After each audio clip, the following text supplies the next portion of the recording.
बाल गणेश के मूषक राज। प्यारे दोस्तों, कैसे हैं आप? क्या आप जानते हैं मूषक राज को, यानी श्री गणेश जी के वाहन? मूषक राज पहले एक दानव थे। अब आप सबके मन में ये विचार आ रहा होगा कि फिर वो कैसे श्री गणेश जी के वाहन बने। तो चलो, आपको आपके प्रश्न का उत्तर देते हैं।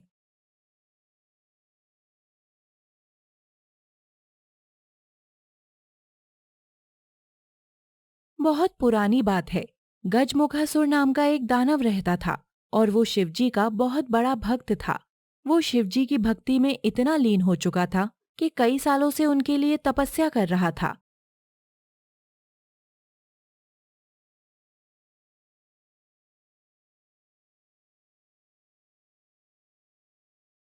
और तपस्या करके उसने शिवजी को प्रसन्न कर दिया और शिवजी साक्षात उसको दर्शन देने आए।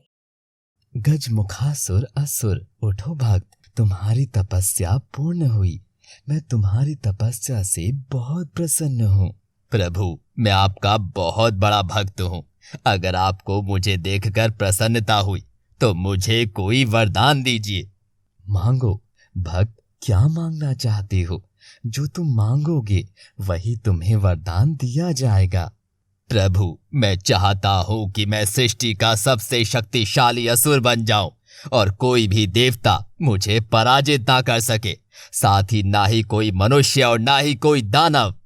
ठीक है, तुम्हारी ये इच्छा पूर्ण होगी, लेकिन कभी भी इस वरदान का गलत उपयोग मत करना, वरना सभी कहेंगे शिवजी के वरदान का तुमने दुरुपयोग किया।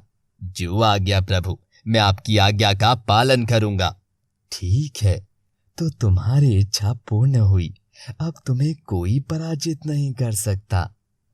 इतना कहकर महादेव वहां से विलुप्त हो जाते हैं।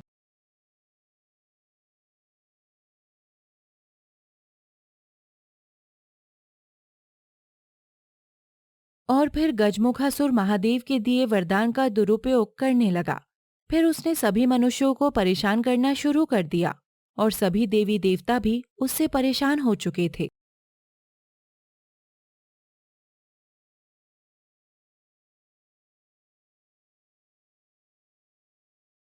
ये सब देखकर सारे देवी देवता मिलकर शिवजी के पास जाते हैं।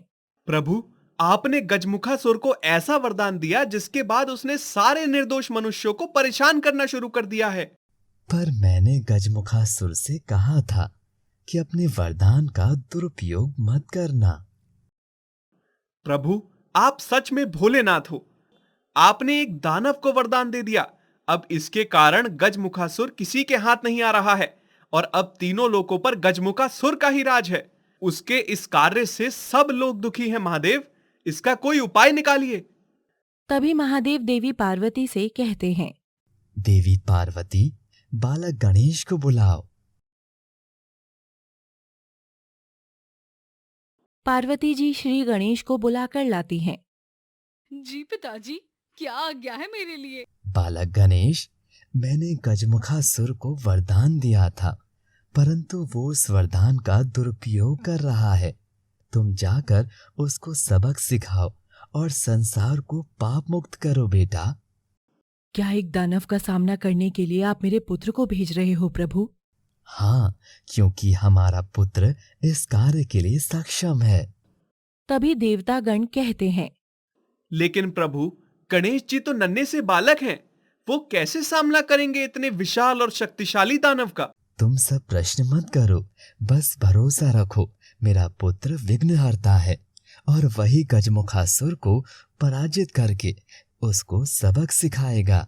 ठीक है पिताजी, आप निश्चिंत हो जाइए। आपकी आज्ञा का पालन करना मेरा परम कर्तव्य है। तभी नंदी जी कहते हैं। रुको बालक गणेश, मैं भी आपके साथ चलता हूँ।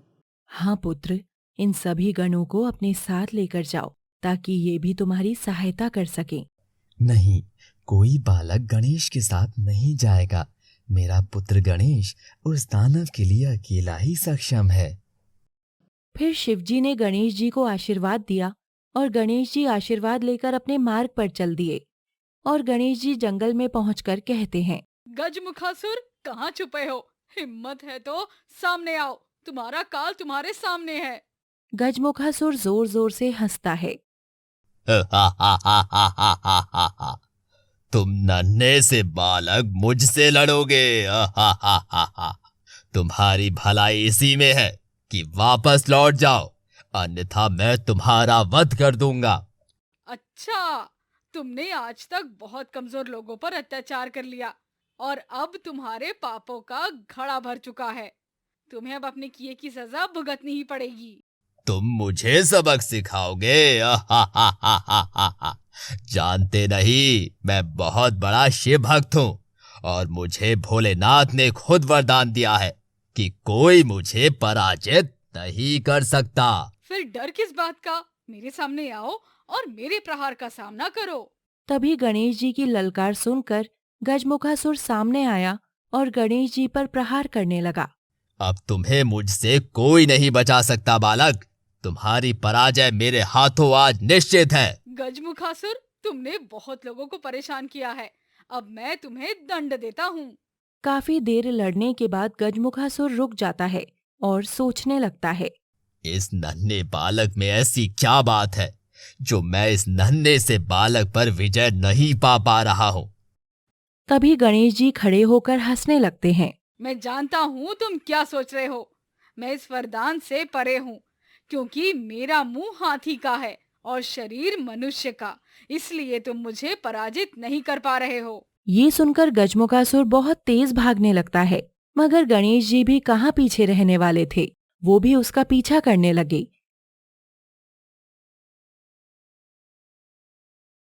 तभी गजमुखासुर ने सोचा, ऐसे मैं कब तक भागता रहूंगा?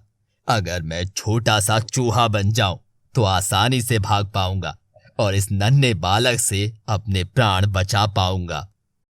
और फिर गजमुखासुर अपना आकार चूहे में बदल लेते हैं और जैसे ही वो चूहा बनते हैं, गणेश जी उनकी पीठ पर बैठ जाते हैं और वो उन्हें गिराकर हटाने की कोशिश करते हैं, मगर उनकी सारी कोशिश नाकामयाब होती है।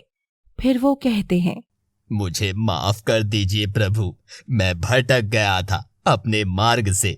आपने मेरे कान खींचकर मुझे सबक सिखा दिया है। अब मैं आपके साथ रहकर आपकी सेवा करूंगा।